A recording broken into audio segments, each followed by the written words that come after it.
Hello, this is Catholic Prophecies for You.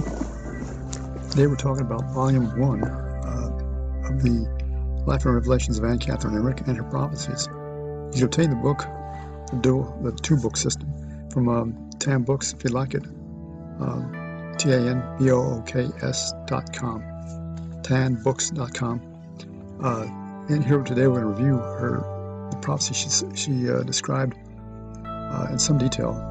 Taken her prophecies from various sources, as you'll see, and we're going to take a look at those prophecies now. There's 10 books as you see it on the screen, and now we'll go to the actual prophecies themselves. Again, Anne Catherine Emmerich was born in Germany, a city called Flamsky, in the year 1774. She was born in poverty on the 8th of September 1774 in a small German village, Flamsky. This daughter of a farmer was infused with the gift of contemplation from birth. Her gifts of prophecies, tears, and suffering far exceeded any other known individual in the church. Her virtue and innocence prompted the famous biographer Clement Brentano to state, "All that I have ever beheld in art or in life, representative of piety, peace, and innocence, sinks into insignificance compared with her." And truly, Anne was a wonderful saint. She regularly conversed with the divine, the Virgin Mary, the saints, and her constant companion, her guardian angel. She could read the hearts of others and regularly suffered the ills of others for the relief bodily as well as spiritual ailments. Through all this, she suffered repeated humiliation, pointed hatred, and straightforward bias. She suffered as a nun with the Augustinian convent in Aggentenberg until it was suffered and closed, leaving her a long winter in her cell in desolate isolation. An august example of every conceivable virtue, she lies buried, 3 times exhumed and found incorrupt on each occasion, in a small cemetery of Dülmen, Germany. She now approaches beatification some nearly 178 years later. Indeed, she was declared a saint. Incomparable in her suffering, concise in her prophecies, and full of ardent love of the triune God and his mother. Here are a few of her prophecies. Number 1. They built a large, singular, extravagant church which was to embrace all creeds with equal rights, evangelicals, Catholics, and all denominations. A true communion of the unholy, with one shepherd and one flock. There was to be a pope, a salary pope without possessions. All was made ready, many things and finished. But in place of an altar there were only abomination and desolation. Such was the new church to be, and it was for it that he had set fire to the old one. But God designed otherwise. He died with confession and satisfaction, and he lived again. I hope she describes by he. I'm not certain, but I guess she's referring to the church or the Pope. Number 2, I saw the Church of St. Peter and an enormous number of people working to demolish it. At the same time, I saw others repairing the church. The demolishers took away large pieces. They were above all sectarians and apostates. In the majority, in their destructive work, these people seemed to follow certain orders and a certain rule. I saw with horror that among them were Catholic priests. I saw the Pope praying, surrounded by false friends who frequently did contrary to what he had ordered. I think here she's describing the Novus Ordo, N-O-V-U-S-O-R-D-O, meaning New Order, which if you look at the back of an American dollar bill, it says specifically Novus Ordo Seclorum. That same term Adolf Hitler used to describe his order, the Novus Ordo Seclorum. Not much brain work there needed. We go on now. Number 3. My guide, Jesus, named Europe, and pointing to a small sandy region, he uttered these remarkable words. Here is Prussia, the enemy. It's Prussia with a P. Then he showed me another place to the north, and he said, this is Moskva, the land of Moscow, bringing many evils. We go on to read the rest Number 4, in the most terrible moment of the battle, there will descend to the battlefield, to the side of the good, the angels who will multiply the forces of the combatants.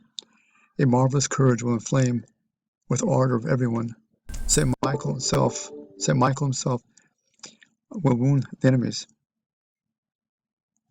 followed instantly by a general overthrow of all these enemies. A sword of fire will then appear above the heads of the triumphant good.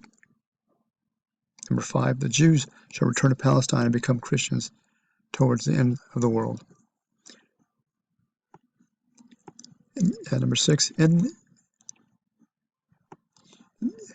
the center of hell I saw a dark, horrible-looking abyss, and into this Lucifer was cast, after being strongly secured with chains. Thick clouds of sulphurous black smoke rose from its fearful depths, and enveloped its fearful form in the dismal folds, thus effectually concealing him from every beholder. God himself had decreed this, and I was likewise told, if I remember right, that he would be unchained for a time 50 or 60 years before the year of Christ 2000. The dates and many other events were pointed out to me, but which I do not now remember. But a certain number of demons are to be let loose much earlier than Lucifer, in order to tempt men and to serve as instruments of divine vengeance. Number 7.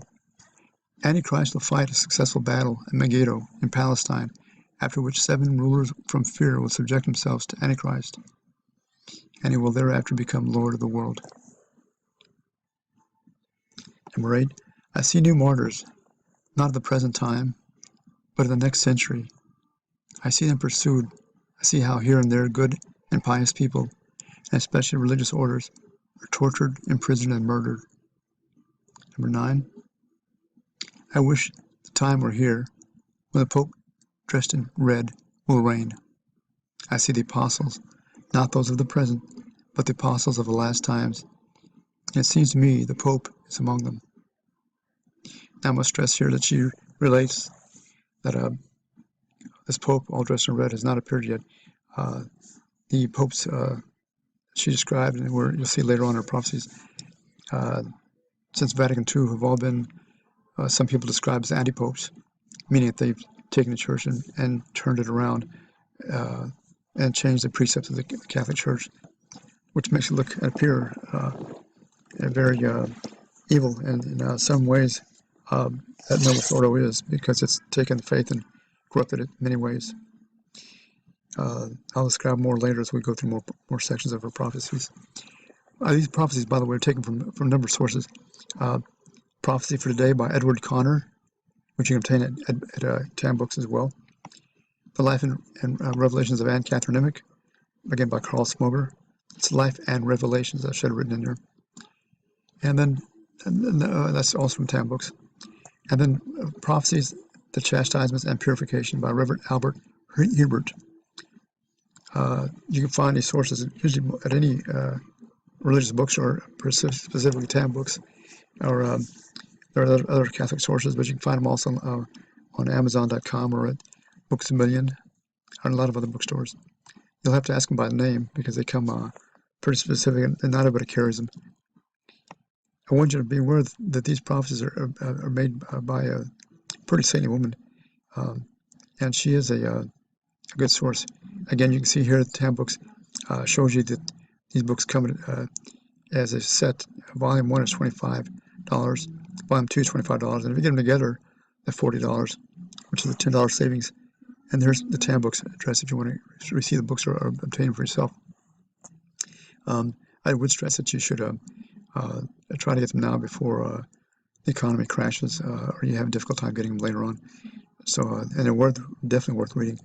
I'm going to cover a lot more as I can as time goes on, and try to explain to you some of the details I can as we go along, so you can understand a little better what she means by some of the things. I've studied a lot of the prophecies from various sources, and I know quite a few of them, and I'll be giving to you over a period of time. I hope that these will help you to understand a little more what's going to be proceeding. I will try to put these on a separate website if I can, so that you can obtain copies of them yourself. Or if any of you ask for them, I'll try to send them all out as a group to anybody who sees the site. There's quite a volume. I have quite a few from 119 different saints. I typed them up, each one meticulously over a number of many years, and had them all ready for the one I'd be able to do this on a website. And here I am doing this for you now. I hope you appreciate the time, and I'll come back to you and give you a little more on Anne Catherine Emmerich section 2. Thank you.